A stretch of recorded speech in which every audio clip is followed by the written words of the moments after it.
Assalamualaikum warahmatullahi wabarakatuh. Innal hamdalillah nahmaduhu wa nasta'inuhu wa nastaghfiruh. Wa na'udzu billahi min syururi anfusina wa min sayyiati a'malina may yahdihillahu fala mudhillalah wa may yudlilhu fala hadiyalah. Asyhadu an la ilaha illallah wahdahu la syarika lahu wa asyhadu anna Muhammadan abduhu wa rasuluh. Allahumma sholli ala Muhammad wa ala ali Muhammad kama shallaita ala Ibrahim wa ala ali Ibrahim wa barik ala Muhammad wa ala ali Muhammad kama barakta ala Ibrahim wa ala ali Ibrahim innaka Hamidum Majid. Faqala Allah Ta'ala a'udzu billahi minasyaitonir rajim. Bismillahirrahmanirrahim. Yusikumullahu fi auladikum lizzakari mislu haddil unsayain. Fa in kunna nisa'an fawqa isnataini falahunna sulusa ma tarak. Wa in kanat wahidatan falahan nisfu. Wa li abawayhi likulli wahidin minhuma sudusu mimma taraka in kana lahu walad. Fa illam yakul lahu waladu wa warisahu abawahu fali ummihi sulus. Fa in kana lahu ikhwatun fali ummihi sudus. Min ba'di wasiyati yusi biha aw dain. Aba'ukum wa abna'ukum la tadruna ayyuhum aqrabu lakum naf'a. Faridatan minallah. Innallaha kana aliman hakima. Syukur alhamdulillah, marilah senantiasa kita panjatkan kehadirat Allah Subhanahu wa taala atas seluruh limpahan nikmat yang telah Allah berikan kepada kita. Sholawat, salam dan keberkahan kita mohonkan kepada Allah agar senantiasa tercurah kepada Rasulullah Muhammad sallallahu alaihi wasallam dan keluarganya, sebagaimana Allah telah mencurahkan sholawat, salam dan keberkahan kepada Nabi Allah Ibrahim alaihissalam dan keluarganya. Ibu, bapak, saudara yang mudah-mudahan dirahmati oleh Allah, melanjutkan materi ketentuan pembagian waris. Setelah kita menyadari bahwa harta yang ada pada diri kita merupakan anugerah dari Allah Subhanahu wa taala, kita juga menyadari, meyakini, rela bahwa Allah Subhanahu wa taala yang telah menitipkan harta kepada kita memberikan aturan-aturan tentang pengelolaan harta, termasuk di dalamnya pengelolaan harta waris. Ibu, bapak, dan saudara yang mudah-mudahan dirahmati oleh Allah. Harta waris adalah harta yang ditinggalkan oleh pemiliknya.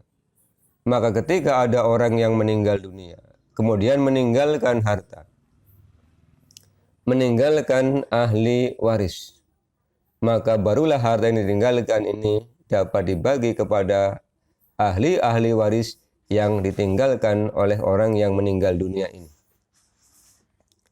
Lalu apa sebab-sebab seseorang bisa menjadi ahli waris? Apa yang menyebabkan seseorang terhalang untuk mendapatkan hak waris? Dan apa saja yang harus dilakukan sebelum harta waris itu dibagi? Ibu, bapak, dan saudara yang mudah-mudahan dirahmati oleh Allah. Di dalam Al-Quran surah An-Nisa ayat yang ke-11 dan ayat yang ke-12, Allah menjelaskan ada dua sebab seseorang mendapatkan harta waris. Sebab yang pertama, sebagaimana Allah sebutkan di dalam Al-Quran surah An-Nisa ayat yang ke-11, karena adanya hubungan nasab. Di dalam Al-Quran surah An-Nisa ayat yang ke-11, Allah menyebutkan di situ ada anak, kemudian ada orang tua, ada saudara, dengan masing-masing mendapatkan bagian tertentu.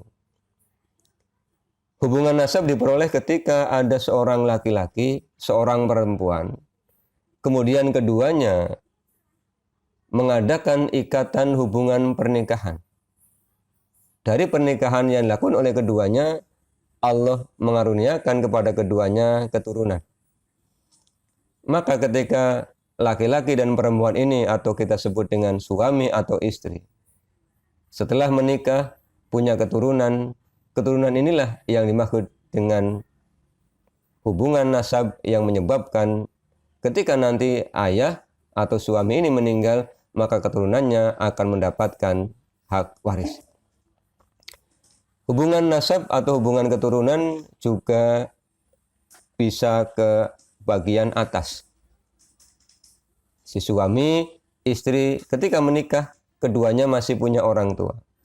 Kemudian salah satu dari suami istri ini ada yang meninggal dunia. Misalnya suaminya yang meninggal dunia, ketika dia meninggal dunia, di atasnya masih ada ayahnya, masih ada ibunya, ayah dari si suami, ibu dari si suami. Maka ketika si suami ini meninggal dunia dan meninggalkan harta, maka hubungan nasab ke atas adalah ayah ibunya. Kemudian hubungan nasab ke bawah adalah anak-anaknya. Ini pun berlaku ke bagian yang lebih atas lagi. Misalnya ayahnya ini masih punya ayah lagi, berarti kakeknya si suami. Ayahnya ini masih punya ibu, berarti neneknya si suami. Demikian juga ke bawah. Dari pernikahan itu kemudian anak-anak si suami istri ini menikah. Dari pernikahan anak-anak ini menghasilkan anak-anak lagi, berarti cucu-cucu. Maka ketika si suami ini meninggal, kemudian ahli warisnya ada anak-anaknya, ada cucu-cucunya, ini pun termasuk kategori hubungan nasab. Ibu, bapak, dan saudara yang mudah-mudahan dirahmati Allah. Hubungan nasab tidak hanya berlaku ke atas ayah dan ibu, kakek dan nenek, ke bawah anak, cucu, tetapi juga ke samping. Ketika ada seorang suami dengan istri menikah, kemudian si suami ini juga punya saudara, baik saudara satu ayah, saudara satu ibu, ataupun saudara satu ayah satu ibu. Kemudian si suami ini meninggal dunia, sementara dari pernikahan itu tidak memiliki anak, maka saudara-saudaranya berkesempatan untuk menjadi ahli waris.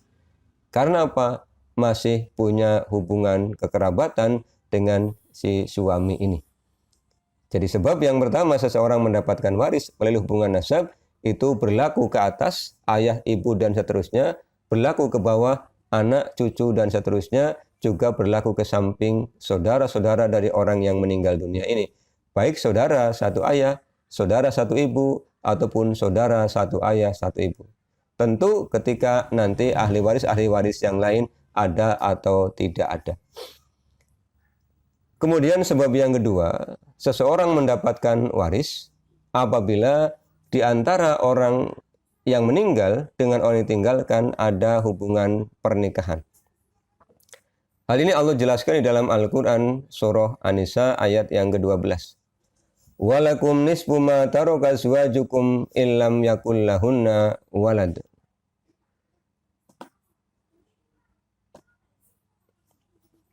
Dan bagimu suami-suami seperdua dari harta yang ditinggalkan oleh istri-istrimu jika mereka tidak mempunyai anak. Demikian juga berlaku sebaliknya. Maka ketika ada seorang laki-laki menikahi seorang wanita, telah terjadi akad nikah. Kemudian setelah akad nikah itu, dalam rentang waktu tertentu, apakah sebentar ataukah lama, salah satu dari suami atau istri itu kemudian meninggal dunia dan meninggalkan harta, maka pasangannya oleh Allah diberikan hak untuk menjadi ahli waris. Setelah menikah misalnya 1 tahun, 2 tahun, atau bahkan hanya beberapa bulan. Dari pernikahan itu baru beberapa bulan, kemudian suami meninggal dunia, maka istri berhak untuk menjadi ahli waris atas hartanya suami. Demikian juga sebaliknya, seorang laki-laki menikahi seorang perempuan dalam rentang beberapa pekan malah. Setelah pernikahan itu, atas qadar Allah, kemudian wanita ini meninggal dunia, maka si suami yang baru menikahnya dalam beberapa pekan punya hak untuk menjadi ahli waris atas harta yang ditinggalkan oleh istrinya. Ibu, bapak, dan saudara yang mudah-mudahan dirahmati Allah. Inilah dua sebab yang Allah atur dalam Al-Quran, seseorang bisa menjadi ahli waris atas harta yang ditinggalkan oleh orang lain, karena yang pertama sebab keturunan, dan yang kedua sebab hubungan pernikahan. Ibu, bapak, dan saudara mudah-mudahan dirahmati oleh Allah. Kalau ada sebab yang menyebabkan seseorang bisa mendapatkan hak waris atas harta orang lain, maka ada beberapa sebab juga yang menjadi penyebab seseorang terhalang mendapatkan hak waris. Yang pertama, sebab yang menghalangi seseorang mendapatkan hak waris adalah perbedaan agama. Hal ini sebagaimana disabdakan oleh Rasulullah yang diriwayatkan oleh Bukhari dan Muslim dari Usama bin Zaid radhiyallahu an, Rasulullah SAW telah bersabda, "La yarisul muslimul kafiru wa la yarisul kafirul muslima." Orang muslim tidak mewarisi harta orang kafir dan orang kafir tidak mewarisi harta orang muslim. Ketika ada orang tua, suami istri menikah, kemudian dari pernikahan itu menghasilkan keturunan. Rentang beberapa saat misalnya, kemudian ada di antara anak dari orang tua ini, ada di antara anak-anaknya itu yang berpindah agama. Maka ketika si suami ini meninggal dunia, meninggalkan harta, maka anaknya yang sudah berganti agama tidak sama dengan agama orang tuanya. Jadi orang tuanya muslim, kemudian anaknya pindah menjadi non-muslim, maka begitu orang tuanya meninggal dunia, si anak ini kehilangan hak waris. Atau sebaliknya, ada suami istri menikah dari keluarga non-muslim. Kemudian ada di antara anak-anaknya yang pindah untuk memilih al-Islam sebagai agamanya. Ketika nanti orang tuanya meninggal, apakah si suami ini atau si istri ini, maka anaknya yang muslim tidak memiliki hak untuk mewarisi harta orang tuanya yang muslim. Karena Rasulullah memberikan penegasan bahwa orang muslim tidak mewarisi harta orang non-muslim, orang non-muslim pun tidak mewarisi harta orang muslim. Kemudian di dalam riwayat Imam Ahmad dari Abdullah bin Umar, mudah-mudahan Allah meridhai keduanya, Rasulullah menyampaikan, la yatawarasu ahlu millataini. Tidak bisa saling mewarisi orang yang berlainan agama. Jadi sebab pertama yang menghalangi seseorang terhalang dari hak untuk mendapatkan harta waris dari orang-orang yang akan diwarisi hartanya adalah berlainan agama. Jadi satunya muslim yang akan diwarisi hartanya orang non-muslim, maka kehilangan hak waris. Kemudian sebab yang kedua yang menjadi penghalang seseorang tidak bisa mendapatkan hak waris adalah membunuh orang yang akan diwarisi hartanya. An-Nasai meriwayatkan hadis dari Amr ibnu Su'aib dari ayahnya, dari kakeknya, bahwa Rasulullah SAW bersabda, pembunuh tidak mendapat warisan apapun dari yang dibunuh. Jadi kalau ada orang yang punya harta, kemudian ada salah satu calon ahli warisnya yang melakukan tindakan yang menyebabkan terbunuhnya orang yang akan diwarisi hartanya, maka begitu orang yang akan diwarisi hartanya meninggal dunia, maka pelaku pembunuhan ini kehilangan hak atas waris dari orang yang akan diwarisi. Kemudian yang ketiga, seseorang terhalang untuk mendapatkan hak waris manakala dia terhalang oleh ahli waris yang lebih dekat dengan orang yang akan diwarisi. Misalnya, seorang suami istri setelah menikah punya anak. Dari hasil pernikahan itu, anak-anak ini kemudian dewasa. Nah, setelah dewasa, anak-anak ini kemudian menikah. Dari pernikahan ini kemudian menghasilkan anak atau cucu dari suami istri yang menikah pertama tadi. Maka begitu si suami ini meninggal dunia, berarti dia meninggalkan istri, meninggalkan anak, juga meninggalkan cucu. Maka cucu ini terhalang, tidak bisa mendapatkan waris. Karena apa? Karena di atasnya masih ada anak dari orang yang meninggal dunia. Misalnya suami istri namanya A, suaminya istrinya B. Dari pernikahan ini punya dua orang anak, C dengan D. C ini menikah dengan F. C ketika menikah dengan F, kemudian oleh Allah dikaruniai anak G. Maka begitu A meninggal dunia, C-nya ini masih hidup, anaknya C dengan F yang namanya G ini tidak bisa menjadi ahli waris karena terhalang oleh orang tuanya yang namanya C. Demikian juga ke atas. Ketika suami istri menikah, si suami ini punya ayah, punya ibu, juga masih punya kakek dan punya nenek. Qadarullah, si suami ini kemudian meninggal terlebih dahulu dibandingkan dengan ayah ibunya dan kakek neneknya. Maka ketika si suami ini meninggal dunia, meninggalkan harta dan meninggalkan ahli waris, maka yang ke atas, yang menjadi ahli waris adalah ayah dan ibunya si suami ini. Sementara kakek dan neneknya terhalang oleh ayah dan ibunya si suami yang meninggal dunia ini. Inilah 3 sebab yang menghalangi seseorang tidak bisa mendapatkan harta waris, karena yang pertama, sebab perbedaan agama. Orang muslim tidak bisa menjadi ahli waris orang non-muslim, orang non-muslim tidak bisa menjadi ahli waris orang muslim. Sebab yang kedua, ketika seseorang membunuh orang yang akan diwarisi hartanya, maka dia akan terhalang untuk mendapatkan harta waris dari orang yang terbunuh itu. Kemudian sebab yang ketiga, ketika ahli waris ini terhalang oleh ahli waris yang lebih dekat dengan orang yang meninggal dunia. Ibu, bapak, dan saudara yang mudah-mudahan dirahmati oleh Allah, apabila ada seseorang yang meninggal dunia, misalnya suami dan istri meninggal dunia, kemudian setelah si suami ini meninggal dunia, dia meninggalkan ahli waris istri, meninggalkan ahli waris anak, meninggalkan ahli waris ayah dan ibu, kemudian juga meninggalkan harta, maka keluarga bisa berkumpul setelah kematian si suami ini. Apa yang dilakukan? Mereka berkumpul untuk membagi harta waris. Tetapi ibu bapak, sebelum harta waris ini dibagi, ada hal-hal yang harus ditunaikan terkait dengan harta waris. Apa saja yang harus ditunaikan? Di dalam Al-Quran surah An-Nisa ayat yang ke-11, ayat yang ke-12 Allah mengingatkan yang pertama yang harus ditunaikan adalah wasiat dari orang yang akan diwarisi hartanya. Jadi misalnya tadi, si suami, istri setelah menikah punya anak. Kemudian dia punya cucu. Dia pun mengadopsi anak, mengangkat anak.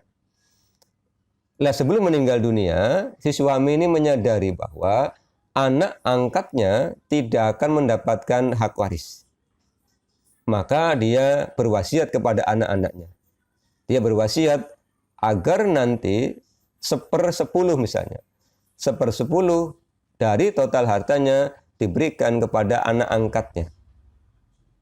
Karena di dalam ketentuan pemberian wasiat, Rasulullah SAW mengingatkan bahwa la wasiyata fala wasiyati liwarisin. Tidak boleh berwasiat untuk calon ahli waris.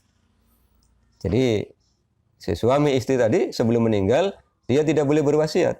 Misalnya, tolong nanti kalau ayah meninggal dunia, rumah ini untuk si bungsu misalnya. Jadi wasiat itu hanya boleh diberikan kepada orang yang tidak akan mendapatkan warisan. Contohnya tadi, anak angkat atau cucu.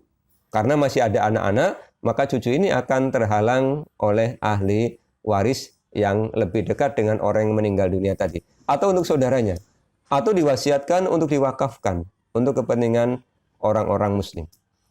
Maka ketika orang yang meninggal dunia ini diketahui, sebelum meninggal dia menuliskan wasiat, misalnya tadi 1/10 dari total harta, maka sebelum harta waris itu dibagi, ambil dulu 1/10-nya untuk menunaikan wasiatnya.